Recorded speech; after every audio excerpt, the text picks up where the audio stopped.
സ്വർണ്ണക്കടത്ത് കേസിനെ പറ്റിയുള്ള പ്രധാനമന്ത്രി നരേന്ദ്രമോദിയുടെ പരാമർശത്തിനെതിരെ എത്തിയിരിക്കുകയാണ് CPM. സ്വർണ്ണക്കടത്ത് കേസിൽ അന്വേഷണ ഏജൻസികൾ പറയാത്ത കാര്യമാണ് പ്രധാനമന്ത്രി വെളിപ്പെടുത്തിയതെന്ന് CPM കേന്ദ്ര കമ്മിറ്റി അംഗം AK ബാലൻ പറഞ്ഞു. തെളിവുകൾ പ്രധാനമന്ത്രി അന്വേഷണ ഏജൻസികൾക്ക് നൽകണം. മുഖ്യമന്ത്രിയെ നിർദ്ദിഷ്ടമായ രീതിയിൽ പരോക്ഷമായി അപമാനിക്കുകയാണ് ചെയ്തത്.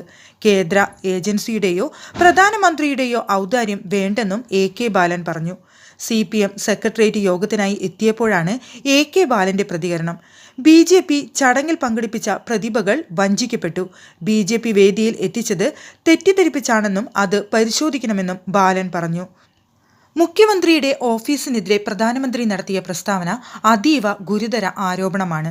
3 കേന്ദ്ര ഏജൻസികൾ കുറ്റപത്രം നൽകിയിട്ടും കണ്ടുപിടിക്കാത്ത കാര്യമാണ് മോദി പറഞ്ഞത്. മുഖ്യമന്ത്രിയാണ് സ്വർണ്ണക്കടത്ത് കേന്ദ്ര ഏജൻസികൾ അന്വേഷിക്കണമെന്ന് ആവശ്യപ്പെട്ടത്.